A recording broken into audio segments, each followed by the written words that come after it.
Hello, everyone. This is Boomer Life Stories and Lessons. Or wait a minute, that's not it. Hello, everyone. This is Boomer Life Lessons and Stories. We'll get it right. That goes without saying, and sometimes I get a little ahead of myself. We're going to talk today about beware of the walking zombies.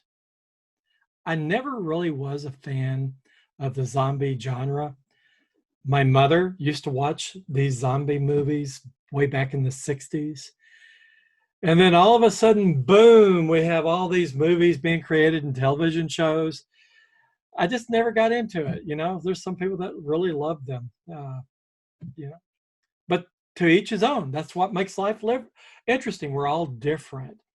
But if you're interested in what I have to say about the topic, beware of the walking zombies, stick around. We'll get to it. Right after you like, share, and subscribe my content, this video, that will help me tremendously with the YouTube algorithm, and it will allow me to continue going forward, producing content that might be entertaining, which is my primary goal, useful, which is a secondary goal to you. Okay, with that, what about beware of the walking zombies? Well, as always, there's a story behind it. And I have the privilege of teaching at one of the universities here in Texas. And I certainly enjoy it. Part of my mission is to give back to the community that has given so much to me in my past. So I retired early from the aerospace and defense industry and had an opportunity to teach. And I've been engaged with my students for the last 7 years, teaching every semester. There is a class that I teach. It's kind of a capstone class for those students, engineering students, getting ready to go out into the real world, as we say, but the academic world is real too.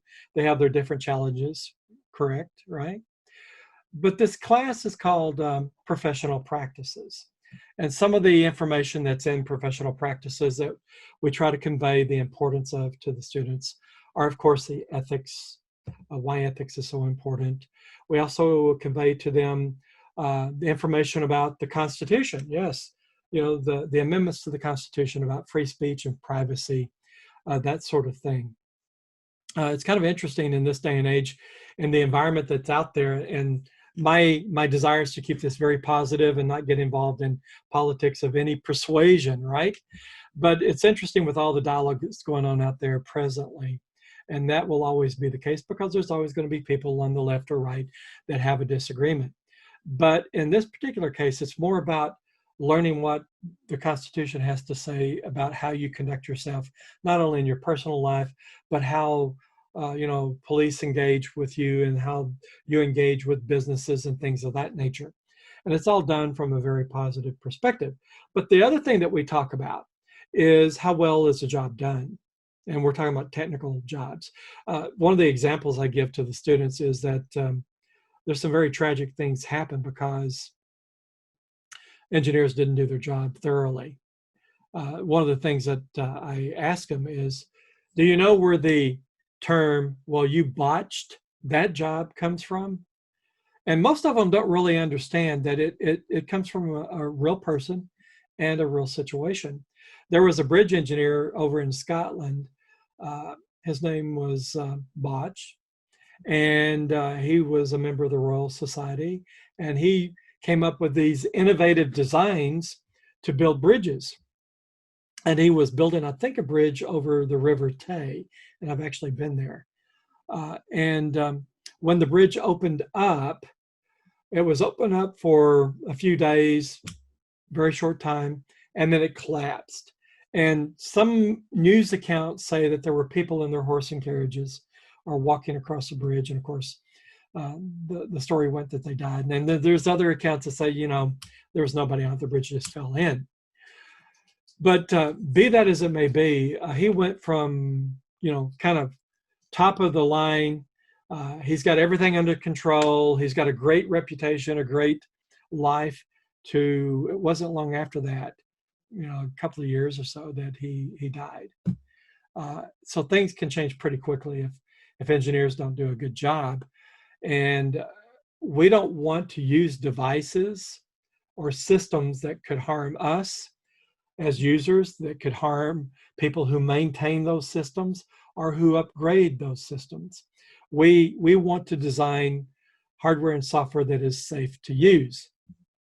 So actually, as part of the course, I go over some of the safety recalls and notices put out by corporations. And there are several that have been put out about elevators. Are you paying attention? Have you ridden in an elevator lately?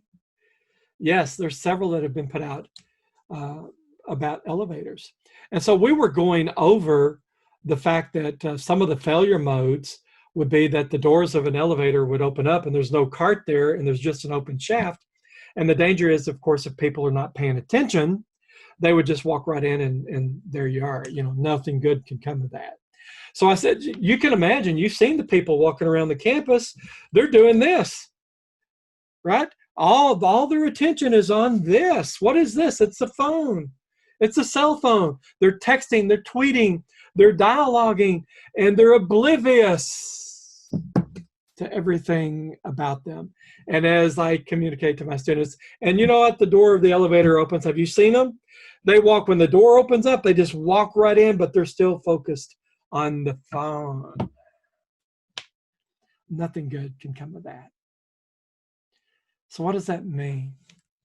I guess I'm using it as an analogy, as a metaphor to people that are going through life stuck in one mode, focusing only on one thing, and they're oblivious to everything else going on around them and in their lives. They're walking zombies. They're a danger to themselves, and they are a danger to others around them. So beware the walking zombies. You know who they are. You might even be one of them. Just think to yourself, have I ever entered into an elevator with my head stuck in my cell phone? Or worse yet, I'm texting while I'm driving. Never do that. You can hurt yourself and hurt other people. And oh, by the way, it's not just the cell phone. True story. I'm driving down I-20, heading from Fort Worth over to Arlington. I'm on the interstate, right? And I'm doing the speed limit, about 65 miles per hour. I'm in the outside lane, inside lane. My brother keeps me straight on that. He'll have a comment to make about this. And I kind of glance over at the car as it slowly passes me. And now again, I'm doing 65. He might have been doing 68 or maybe even a little faster, closer to 70. And you know what I saw? I saw this guy who's driving next to me, hands firmly on the steering wheel, but he was a walking zombie. Beware of him. He had the newspaper right there stretched across the steering wheel. And he was reading the newspaper as he was driving into work, I suppose. He was a danger to himself and a danger to all around him. I've also seen people putting on makeup. You know who they are. Their eyes are over here looking in the mirror and they're putting on makeup. And their eyes are not on the road. They are the walking zombie. They're a danger to themselves and a danger to you. But there are other types of zombies we need to be aware of. We need to be aware of those zombies in our workforce who measures their success by getting the job in and getting the job out. Job in, job out. Job in, job out. It doesn't matter about the level of quality. What matters is the quantity of the work done. Literally, I've had to give appraisals to people, and I've had to go to my management, those above me, and defend the performance appraisals that I've given. I gave an individual a performance appraisal of meets expectation. He's doing his job, doing it very, very well, right? And I got called in because they have to be reviewed before you give them. I got called, this was in the 1980s, by the way. I got called into my director's office at the time. And he said, this gentleman has never achieved a meets, and he never will. He's always a little late. I said, have you looked at this very closely? I can bring you evidence of performance beyond what's written, but the quality level, he might be a little late, but the quality of work that he does is near zero defects. Pretty phenomenal, actually. I said, you look at this guy over here, and I called him off by name. He gets his job done a week or two early, but we're still reworking everything that he's done. He's a walking zombie. He's not paying attention to the details. I tell the engineers, there's 3 things you need to know about engineering. And I tell you, there's 3 things that you need to know about life. And you know what they are? Details, details, details. And if you're a walking zombie, you're not paying attention to the details. And guess what? That will catch up to you. That will hurt you and your family. You're one of the walking zombies. Don't be that person. Think deeply and critically about what it is you're about what it is you're about to do. Don't have your head stuck in the phone or measure your success by the amount of work you get out, by the speed of that work, not the quality of that work. That makes you a walking zombie. Take every job you receive as if it is the most important job you will have ever to do in your entire working career. And that means even if they ask you to sweep the floor, that is the most important job. That's a metaphor, by the way. That is the most important job for you to do in your career. And when you do that, people will begin to say, this person takes their work seriously. This person is concerned about producing quality.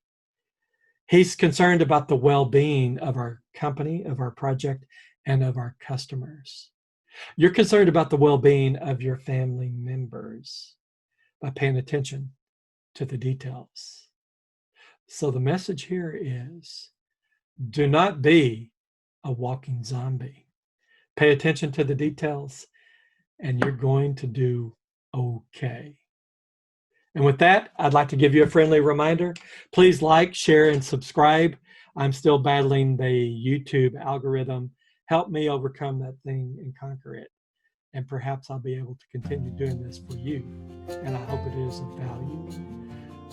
Take care. And as always, all the best.